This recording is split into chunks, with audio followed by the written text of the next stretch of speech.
नमस्कार, स्वागत है आप सभी का जी न्यूज पर। आपके साथ मैं हूं पूर्णिमा मिश्रा। सुबह के 8 बज चुके हैं। स्पेशल रिपोर्ट का वक्त है, लेकिन स्पेशल रिपोर्ट दिखाने से पहले देश और दुनिया की 50 बड़ी खबरों पर नजर।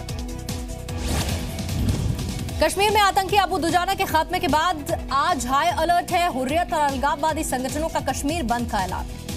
आतंकियों के समर्थन में पत्थरबाजी पर सख्त कार्रवाई की चेतावनी। पुलवामा शोपियां में सुरक्षा के कड़े इंतजाम। एहतियात के तौर पर कश्मीर घाटी के सारे स्कूल कॉलेज आज बंद हैं। परीक्षाएं टाल दी गई हैं। इसके साथ ही पूरी घाटी में इंटरनेट पर भी रोक लगी हुई है। 30 लाख के इनामी अबू दुजाना के खात्मे से आतंकियों में बौखलाहट। सेना और सुरक्षा बलों पर हमले की कोशिश कर सकते हैं।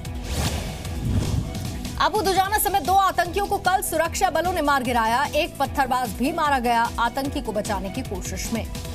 आतंकी फंडिंग के आरोपी हुर्रियत नेता शब्बीर शाह की ईडी रिमांड आज खत्म हो रही है। ईडी कस्टडी बढ़ाने की मांग कर सकता है। आतंकी फंडिंग मामले में आज सैयद अली शाह गिलानी के छोटे बेटे से पूछताछ एनआईए करेगी। सरकारी कर्मचारी नसीम गिलानी। पाकिस्तान से आतंकी फंडिंग के मामले में एनआईए ने गिलानी के बड़े बेटे नईम को भी बुलाया। 27 जुलाई को पेश नहीं हुआ था। पाक आर्मी चीफ बाजवा ने पाकिस्तान को बताया चीन का कर्जदार। कश्मीर मुद्दे और एनएसजी पर सहयोग के लिए चीन को शुक्रिया कहा। चीनी सेना के स्थापना दिवस पर चीनी दूतावास के कार्यक्रम में बोले बाजवा, दिनों दिन बढ़ रही है चीन और पाकिस्तान की दोस्ती। ओबीसी बिल पर विपक्ष के संशोधनों को खारिज कराने की तैयारी। मोदी सरकार आज लोकसभा में दोबारा से बिल पेश करेगी। अमित शाह ने कहा कांग्रेस का ओबीसी विरोधी चेहरा बेनकाब बीजेपी सांसद करेंगे। राज्यसभा से गैर हाजिरी पर कल ही चेतावनी दी थी। बिहार के डेप्यूटी सीएम सुशील मोदी ने लालू यादव को रेत माफिया का फाइनेंसर बताया। अगले 3 दिन में लालू को एक्सपोज करने का ऐलान किया। सुशील मोदी ने बिहार के मिट्टी घोटाले की ताजा जांच के आदेश दे दिए। लालू के बड़े बेटे तेज प्रताप यादव की भी मुश्किलें बढ़ सकती हैं। सुशील मोदी का दावा है लालू के परिवार ने भ्रष्टाचार से 1000 करोड़ की संपत्ति इकट्ठा की। कहा भ्रष्टाचारियों को जल्द ही जेल पहुंचाया जाएगा। जांच की धमकी पर लालू का पलटवार। नीतीश को सत्ता का लालची बताया। कहा नीतीश ने तेजस्वी की बढ़ती शोहरत से डरकर पाला बदल लिया। आज बिहार के बीजेपी सांसदों से पीएम मोदी मिलेंगे। राज्य के विकास के मुद्दे पर बैठक करेंगे। सुझाव भी मांगे जाएंगे। हरियाणा में आज से बीजेपी अध्यक्ष अमित शाह का दौरा। रोहतक में रोड शो की जोरदार तैयारियां। गुजरात के सोहराबुद्दीन एनकाउंटर केस में पूर्व डीआईजी डीजी बंजारा सीबीआई की विशेष कोर्ट से बरी। कोर्ट ने आईपीएस दिनेश एमएन को भी बरी किया। डीजी बंजारा और दिनेश के खिलाफ नहीं मिले सोहराबुद्दीन के फर्जी एनकाउंटर के सबूत। बंजारा को 2014 में जमानत मिली थी।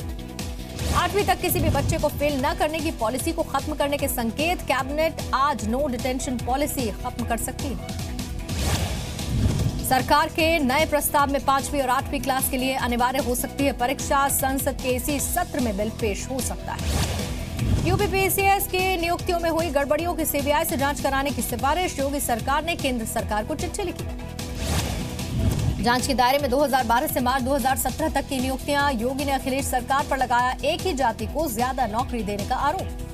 त्रिपुरा के बोधजंगनगर में कुछ महिलाओं के गायब होने के बाद लोगों का प्रदर्शन। थाने पर पथराव। लोगों के हमले में पुलिस और पैरामिलिट्री फोर्स के कई जवान घायल हुए। सुरक्षा बलों ने आंसू गैस का इस्तेमाल किया। झारखंड में जबरन धर्म परिवर्तन पर 4 साल की जेल और 50,000 जुर्माने का प्रावधान। रघुवर कैबिनेट ने पास किया धर्म स्वतंत्र विधेयक 2017। झारखंड विधानसभा के मानसून सत्र में पेश किया जाएगा धर्म स्वतंत्र विधेयक। बहुमत से पास होना तय है। विपक्ष ने आरएसएस का एजेंडा बताया।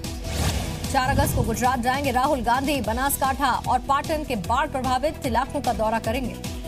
ओडिशा के केंद्रपाड़ा में बाढ़ के बाद हालात खराब हैं। जाजपुर में करीब 1 लाख लोग इससे प्रभावित हुए हैं। पुंछ में भारी बारिश से शहर को चक्कंदाबाग के ट्रेड सेंटर से जोड़ने वाला पुल बह गया। दोनों तरफ तक का ट्रैफिक प्रभावित हुआ है। राजस्थान के जालौर में बाढ़ जैसे हालात। सिरोही और पाली में कई गांव अब भी टापू बने हैं। जालौर में बाढ़ प्रभावित की मदद के लिए युद्ध स्तर पर सेना लगी है। हेलीकॉप्टर से लगातार राहत सामग्री पहुंचाई जा रही है। हरियाणा के सिरसा में रोडवेज की बस अंडर ब्रिज में जलभराव की वजह से डूब गई। सभी यात्रियों को सुरक्षित निकाल लिया गया। बिहार में मुगलसराय और गया के बीच डीरेल हुई मालगाड़ी के 14 डिब्बे 3 लाइन पर असर पड़ने के बाद कई ट्रेनें लेट हुई।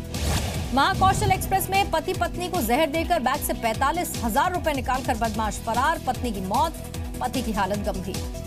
यूपी के कौशाम्बी में 2 साल की बच्ची की कुपोषण से मौत के मामले में इलाहाबाद हाईकोर्ट ने जांच के आदेश दे दिए। सरकार को भी फटकार लगाई। यूपी के बहराइच में बीजेपी नेता गोविंद पांडे की हत्या को लेकर 4 बदमाश गिरफ्तार। 28 जुलाई को हत्या हुई थी।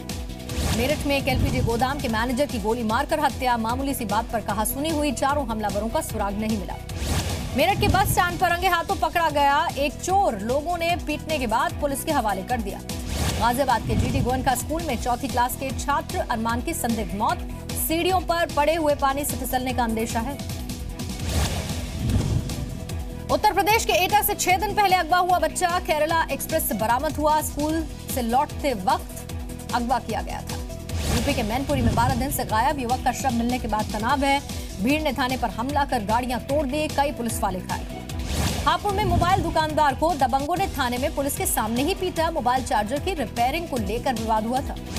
अमरोहा में यूपी के एक पूर्व मंत्री के भतीजे की हत्या। कत्ल के बाद शव को पेड़ से लटकाया। गांव के ही कुछ लोगों पर शक है।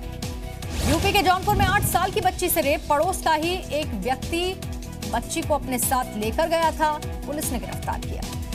यूपी के कन्नौज में पिता की हत्या कर बेटा फरार हुआ। पिता पर अवैध संबंधों का शक था। अक्सर झगड़ा होता था। दिल्ली में सट्टेबाजी के विरोध में मर्डर। हथियारबंद बदमाशों ने एक युवक की 3 गोलियां मारकर हत्या कर दी। दूसरे युवक पर चाकू से हमला किया।